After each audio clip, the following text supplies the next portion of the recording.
नमस्ते दोस्तों, आज हम एक ऐसे विषय पर बात करेंगे जो हमारे इतिहास, हमारे ज्ञान और हमारे धर्म से जुड़ा है।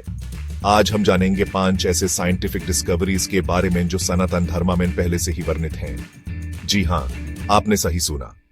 यह डिस्कवरीज हमें दिखाते हैं कि सनातन धर्म सिर्फ एक धर्म नहीं, बल्कि एक ऐसा समुद्र है जिसमें ज्ञान के अनंत मोती छुपे हुए हैं। ये मोती हमें तभी मिलेंगे जब हम इस समुद्र में डुबकी लगाएंगे, जब हम अपने पूर्वजों के ज्ञान को समझेंगे और जब हम इस ज्ञान को अपने जीवन में उतारेंगे। तो क्या आप तैयार हैं इस सफर के लिए? क्या आप तैयार हैं अपने आप को इस ज्ञान से अवगत कराने के लिए? अगर हाँ, तो आइए शुरू करते हैं इस अनोखे सफर को। दोस्तों, क्या आपने कभी सोचा है कि यह यूनिवर्स कैसे बना? इसका कोई आदि है या? सनातन धर्म में इन सवालों के जवाब हमें ऋग्वेदा में मिलते हैं। ऋग्वेदा में यूनिवर्स की उत्पत्ति और विनाश का वर्णन किया गया है, जिसे हम ब्रह्मा जी की सृष्टि और विनाश से जोड़कर देखते हैं। यह सिर्फ एक कहानी नहीं है दोस्तों। ऋग्वेदा में यूनिवर्स की आयु का वर्णन भी किया गया है, जो कि 4.32 अरब वर्ष है। और आश्चर्य की बात यह है कि मॉडर्न साइंस भी आज इसी निष्कर्ष पर पहुंची है। क्या यह सिर्फ एक इत्तेफाक है, या फिर ये इस बात का सबूत है कि हमारे पूर्वजों के पास ऐसा ज्ञान था जो समय से आगे था? ये आप ही खुद सोचिए दोस्तों। यह सिर्फ एक शुरुआत है। आगे बढ़ते हुए हम और भी ऐसे रोचक तथ्यों पर प्रकाश डालेंगे जो आपको हैरान कर देंगे।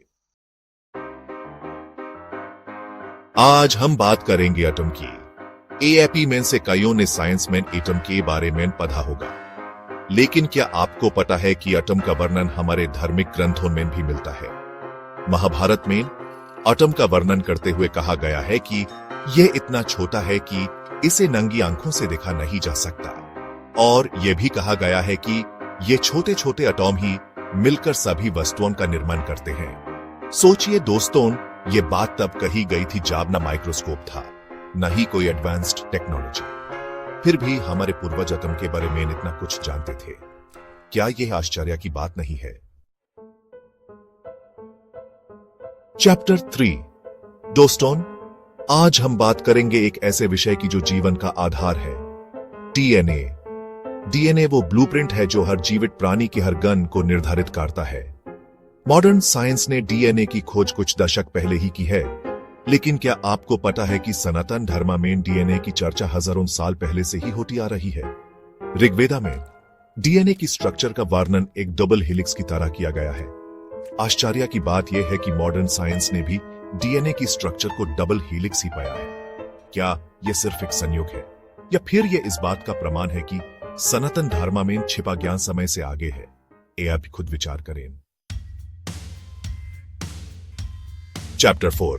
दोस्तों, क्या आपको पता है कि यह यूनिवर्स स्थिर नहीं है, बल्कि लगातार फैल रहा है? मॉडर्न साइंस ने यह बात कुछ दशक पहले ही प्रमाणित की है, लेकिन क्या आपको पता है कि सनातन धर्म में यह बात हजारों साल पहले से ही वर्णित है? ऋग्वेदा में यूनिवर्स की तुलना एक फूलते हुए कमल से की गई है। जैसे जैसे कमल खिलता है, वैसे वैसे यूनिवर्स का विस्तार होता रहता है। क्या यह सिर्फ एक कल्पना है, या फिर यह इस बात का प्रमाण है कि सनातन धर्म में छिपा ज्ञान कितना विशाल और अद्भुत है? एएपी खुद निर्णय करें। चैप्टर 5। दोस्तों, आप सभी आयुर्वेदा से परिचित होंगे। ये एक प्राचीन भारतीय चिकित्सा पद्धति है जो आज भी पूरी दुनिया में प्रचलित है। आयुर्वेदा का उद्देश्य सिर्फ बीमारी का इलाज करना नहीं है, बल्कि शरीर और मन को स्वस्थ रखना भी है। आज मॉडर्न साइंस भी आयुर्वेदा के सिद्धांतों को मान्यता दे रही है। योगा, मेडिटेशन और आयुर्वेदिक जड़ी बूटियां आज पूरी दुनिया में लोकप्रिय हो रही हैं। क्या ये इस बात का प्रमाण नहीं है कि सनातन धर्म में निहित ज्ञान कितना व्यावहारिक और प्रासंगिक है? तो दोस्तों, ये 5 साइंटिफिक डिस्कवरीज जो सनातन धर्म में पहले से ही वर्णित हैं। ये सिर्फ कुछ उदाहरण हैं। ऐसे और भी कई तथ्य हैं जो सनातन धर्म की वैज्ञानिकता को प्रमाणित करते हैं। आज हमने ये जाना कि सनातन धर्म सिर्फ एक धर्म नहीं, बल्कि एक जीवन पद्धति है, एक ज्ञान का भंडार है। यह हमारी जिम्मेदारी है कि हम इस ज्ञान को समझें, अपनाएं और आने वाली पीढ़ियों तक पहुंचाएं, क्योंकि यह ज्ञान ही है जो हमें अंधेरे से उजाले की ओर, असत्य से सत्य की ओर और मृत्यु से अमर्त्य की ओर ले जा सकता है।